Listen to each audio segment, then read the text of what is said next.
오늘은 양력으로 2046년 1월 29일이고요. 음력으로는 2045년 12월 23일입니다. 오늘 명식은 을축년 기축월 무자일이 되겠고 일지는 무자가 되겠습니다. 자, 오늘 명식 일간은 무토일간이 되겠고요. 무토일간이 태어난 월령 축월이 되겠습니다. 항상 사주 볼 때는 일간과 월령의 관계를 잘 살펴보시고 또 일간과 월령을 통해서 뭐를 살펴볼 수 있다? 격국도 살펴볼 수가 있겠다. 자, 무토라고 하는 것은 천간에 무토, 기토가 있는데 무토는 양토가 될 것이고요. 기토는 음토가 되겠습니다. 자, 무토인 양토는 고항토라고 많이 표현합니다. 높은 산이라든가 산맥 같은 개념 또는 광야 또는 넓은 평야 같은 개념으로서 작은 개념의 토가 아니라 매우 방대하고 큰 개념의 토 이렇게 볼 수가 있겠습니다. 이러한 무토라고 하는 것은 왕하면 간목으로서 속토소벽하고 개수로서 무토를 윤택하게 하고 병화로서 무토를 따뜻하게 해주면은 무토로서의 용도 쓰임이 나타날 수 있다. 무토는 사시사철 간목 개수 병화를 어떻게 잘 활용하느냐에 따라서 좋은 사주도 될 수가 있겠고 또는 그렇지 못한 사주도 될 수가 있겠다라고 하는 점 잘 알아두셨으면 좋겠습니다. 이러한 무토가 태어난 월령 축월이 되겠습니다. 축월이라고 하는 계절, 토가 왕한 계절, 본시 해자축 북방이라고 해서 본시는 수가 관장하는 구역이긴 하지만 축월 자체는 토가 왕한 계절입니다. 해자월이 해월은 수의 임관지, 자월은 수의 제왕지가 돼서 수가 왕하지만은 포태법으로 보면 수는 축월에 이르게 되면 쇠지 약해지면서 토가 그 권력을 잡게 되는 것이다라고 하는 점. 그래서 무토가 축월에 태어나게 되면 월령을 얻었다라고 해서 득령해서 매우 신왕사주가 되는 것이다. 그 다음에 축월이라고 하는 계절은 동절이죠. 동절. 굉장히 춥고 혹독한 한기가 있는 그러한 시절이기 때문에 천하가 얼게 됩니다. 쉽게 말하면 시베리아 동토 있죠. 툰드라 지방 그러한 토를 생각하시면 될 것 같습니다. 화가 없으면 풀 한 폭이 자라기가 어렵고 나무가 자라기 또 어렵겠죠. 그래서 축월, 특히나 뭐 해월, 자월, 축월은 북방 겨울이기 때문에 일간에 관계없이 무조건 화가 있어서 따뜻하게 조후해야지 된다. 해자 축월에 태어난다. 화가 한 점도 없다. 그 사주는 볼 거 없습니다. 일단 좋은 사주는 아닌 것이다. 이렇게 생각하시면 돼요. 운이라도 목화운으로 가면 좋을 것인데 운도 뭐 예를 들어서 금수운이다. 그러면 진짜 삶이 폭폭하고 힘든 그러한 대운을 지나는 것이다. 이렇게 보시면 되겠습니다. 자, 그래서 이제 무토와 축월에 태어나게 되면 월령을 얻어서 굉장히 신왕하다라고 볼 수가 있는데 격은 어떻게 될까? 이건 뭐 무토가 음토인 축토를 받기 때문에 겁재가 돼서 이거를 겁재격 이다 이렇게 보시는 분들도 있을 수는 있겠지만 겁재격이라고 하는 격 또는 뭐 비견격이라고 하는 격은 없습니다. 겁재격은 우리가 이제 양인격이라고 표현을 많이 하고요. 그 다음에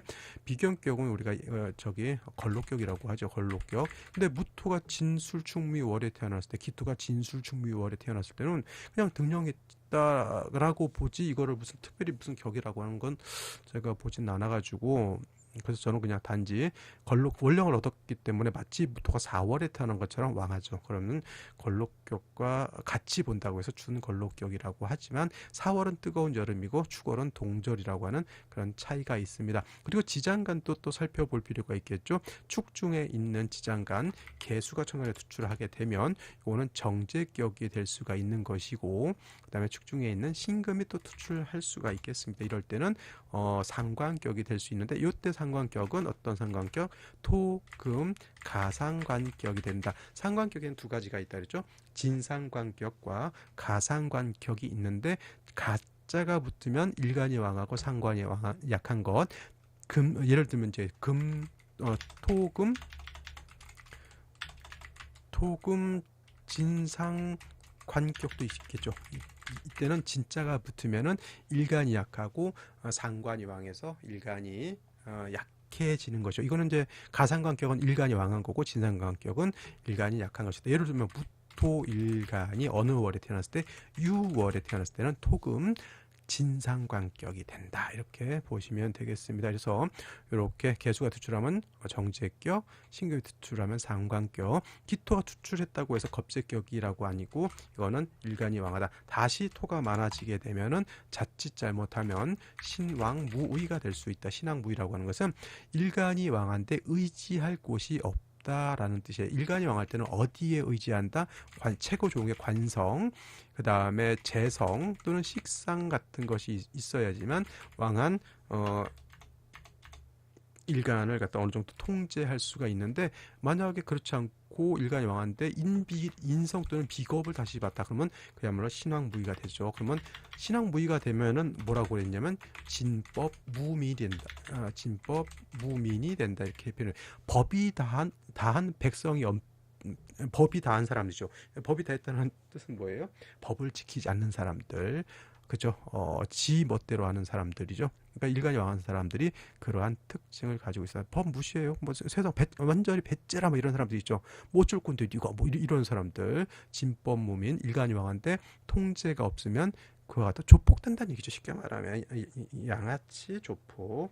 그러니까 한량 있죠. 한량인데 일간이 왕하면 욕심은 있어요. 욕심. 일간이 왕한 사람이 욕심은 있는데 이 신왕이 무의가 되면 뭐 하기 싫다? 일하기 싫어요. 그러면 그 욕심을 채워야 될 거 아니에요. 그럼 어떻게 돼요? 너의 거 뺏고 약탈하고 강도짓하고. 신왕무의가 그와 같다. 법이 단 그러한 사람이 된다. 이렇게 반드시 인비를 얻어서 왕한 일간을 통제시켜주는 것이 필요하다. 이렇게 보여지는데, 연지에서 다시 이렇게 축토를 얻었습니다. 일간이 더욱더 왕해져 있고요. 일지에서는 뭘 얻었습니까? 자수 정제를 얻었습니다. 일단은 겨울에 수가 많아지면, 물론 이제 대운이 어떻게 흐르냐에 따라서 저 수의 용도가 쓰임이 있겠지만은, 일단은 무토가 건토이기 때문에 무토를 윤토해주는 것으로는 자수가 한 점 정도 더 있는 것은 나쁘지 않지만은 3주까지만 놓고 봤을 때 뭐가 없습니까? 화가 없습니다. 그 다음에 을목 정관인을 얻었다 하더라도 정관이 뿌리거고요. 그 다음에 간목이 아닌 을목은 쓴목이고, 마치 화회와 같다 그랬죠. 화회. 화회는 뭐죠? 화초 같은 거죠. 화초 무토가 왕한테 을목이 있으면은 텔레토비 동산 같은 개념이죠. 큰 산에 큰 나무가 있어줘야 되는데 잔디밭이 이렇게 무성하거나 아니면 잡초가 무성하거나 이렇게 볼 수 있다라고 봅니다. 그래서 을목도 좀 뿌리가 있으면 상관이 없습니다만, 이렇게 뿌리가 없어서도 문제가 되는 것이니 을목도 뿌리를 만들어 주면서 뭐를 봐야 된다? 화를 봐야 된다라고 하는 점. 선생님, 이렇게 원령을 뜻해서 이렇게 왕한테 화가 더 필요합니까? 화를 얻어서 동절에는 아무리 토가 왕하다 하더라도 왕세의 개념과 한열의 개념이 다르다 그러죠. 일간이 왕하다고 해서 조후 안 한다라고 할 수, 땅이 넓으니까 햇볕은 필요 없다. 이런 것과 똑같습니다. 저기 저 위쪽에 툰드라 지방 그 넓은 곳에 온도가 낮잖아요. 온기가 없잖아요. 그 지역에 예를 들어서 따뜻하게 우리나라처럼 한 20도에서 30도 정도의 온기가 있다고 하면 그 넓은 땅에 얼마나 생명력이 넘치는 그런 땅이 되겠냐고요. 그래서 여러분들은 중요한 것, 왕세와 한열은 반드시 구분해야 된다. 일간이 왕하다고 해서 조우를 안 하는 것은 아닙니다. 땅이 넓다고 해서 햇볕 따뜻할 필요는 없다. 이거하고 똑같은 개념이기 때문에 화를 얻어서 따뜻하게 하고 물이 녹아야지 무토가 윤택해질 수가 있겠고, 그 다음에 이 조우가 돼야지만 작은 을목이라 하더라도 관성을 우리가 쓸 수 있게 되는 것이다. 이렇게 볼 수가 있겠습니다. 자, 그러면 생시는 어떤 생시가 좋을지 알아보도록 하겠습니다. 자, 생시 보도록 하겠습니다. 축월의 무토였고요. 기토 투출 축토가 더 있어서 일간이 너무 왕하다. 자칫 잘못하면 신왕무의 진법 무민이 될 수가 있겠다. 이제 을목이 있지만은 토가 너무 왕하고 을목 자체가 너무 약하기 때문에 약한 을목이 저런 왕토를 갖다가 소토 소벽 통제하기는 힘이 매우 역부족이고요. 일단 자수를 얻어서 무토를 윤택하게 하나, 화가 없으면 땅이 얼고 물이 얼어서 천하가 결빙되면 땅이 얼면 땅으로서 용도가 없죠. 반드시 화를 얻어서 일단은 뭘부터 해야 된다? 해동부터 할 필요가 있겠다. 이렇게 결론을 내렸었는데, 자, 연지 보게 되면 임자시, 연지가 아니라 생시, 처음 나오는 생시 임자시죠. 물이 가중이 되어 있죠. 이렇게 보면 물이 많네가 아니라 그 많은 물이 다 어떻게 되어 있어요? 얼어 있습니다. 결빙되어 있다라고 하는 것을 꼭 알아두시고, 그다음에 해월 자월 축월에 수가 한 점 늘어나게 되면 한기는 그만큼 더욱더 가중된다. 저 정도 되게 되면 저기 남극 있죠. 남극에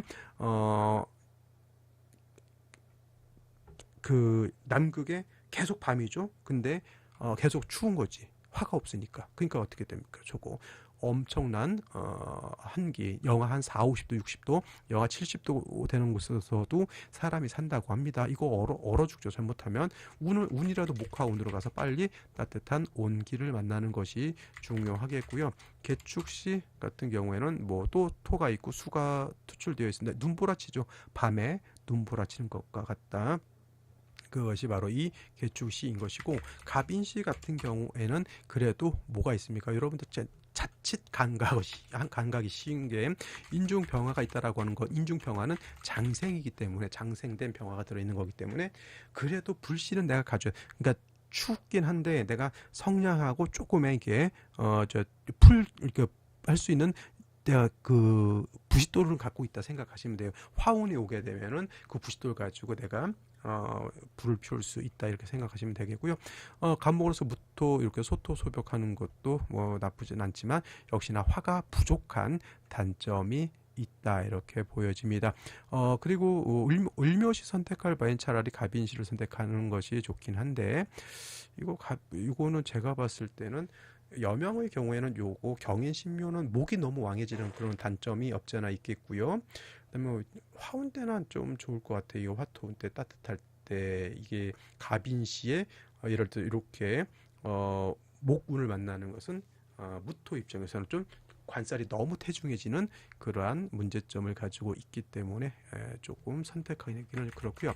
자, 오늘 중에서 한번 선택해 볼 수 있는 생시는 특히나 여명인 경우에는 수를 좀 보충해 진이면 수가 좀 많아지긴 하는데 일단 병화를 얻었다라고 하는 점. 그래서 이렇게 되게 되면은 여명의 경우에는 바로 2살부터 뭐가 됩니까? 목화운이니까 병진시 선택하는 것도 제가 봤을 땐 나쁘지 않고요. 남자의 경우에는 병화가 뿌리가 없기 때문에 이렇게 금수운 때 이렇게 병화의 기량이 두드러지지 못합니다. 근데 여명의 경우에는 병화가 뿌리가 없다 하더라도 대운에서 목화운으로 가게 되면 저 병화가 세력을 좀 얻을 수 있으니 제가 봤을 때 병진시 선택하는 것은 여명은 나쁘지 않다. 남자는 좀 그렇고, 그다음에 정사시 선택할 수 있겠죠. 정사시는 특히나 이제 여자도 정사시 나쁘지 않아 보이지만은 특히나 남자 같은 경우에는 화가 절실하게 필요하다 보니 사에 불일든 정화가 투출돼서 간지로 이렇게 화를 가지고 있는 것이 좋지 않을까. 근데 이제 예를 들면은 대운이나 세운 같은 데서 이제 뭐 해수 요 사화를 충하는 것은 썩 좋아 보이진 않지만 그래도 있는 것이 없는 것보다는 100배 좋은 것이다. 이거 그래서 남자는 정사시 선택하는 것, 여자는 병진시 선택하는 것 이렇게 한번 살펴보셨으면 좋겠고요. 그다음에 무오시는 선택해서는 된다 안 된다. 이거 좌우충이 돼서 무오시는 결단코 좋아 보이진 않고요. 그다음에 기미시 같은 경우에는 일간토는 다시 왕해지지만 화가 부족하다. 어떤 분들이 미중에 있는 정화 가지고 충분히 조우할 수 있다라고 하지만 미중에 있는 정화는 저 땅 속에 있는 지열 같은 거예요. 지열 같은 거 그거 가지고 어떻게 조우를 합니까? 그리고 토를 가지고 조우한다는 사람도 있어요. 그 이론이 뭐냐면 추울 때 동굴 들어가면 따뜻하다 이런 헛소리들을 하시는 분들이 가끔 있습니다. 네, 말도 안 돼서 조후라고 하는 것은 기후를 맞춰주는 거잖아요. 쉽게 말하면 해자축월에 추울 때는 따뜻하게 해주는 거니까 화가 필요한 것이고요. 그 다음에 여름이죠. 4, 5, 미월 같은 경우에는 덥죠. 이때는 수가 있어줘야 되는 것이지.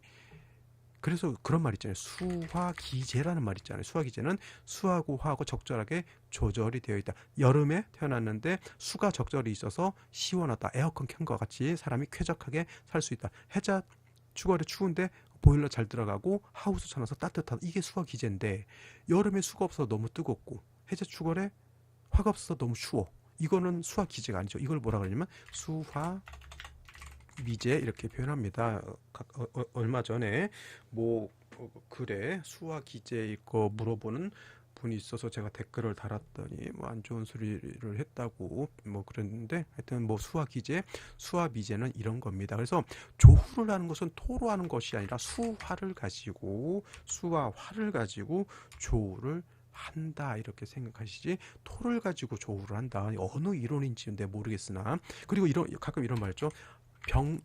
병화일간이 또 병화가 있으면 좋지 못하다. 왜냐? 하늘에는 태양이 둘이 있어서는 안 된다. 이런 또 명리 이론도 아닌 이런 이상한 소리를 하면서 이렇게 사주를 보시는 분들이 있는데 멍멍이 소리입니다. 그래서 그런 거 토로서 조 그럼 무토일간은 조우 안 해도 된다는 얘기는 내가 토니까 말도 안 되는 소리들을 열심히 입 아프게 하시는 분들이 있습니다.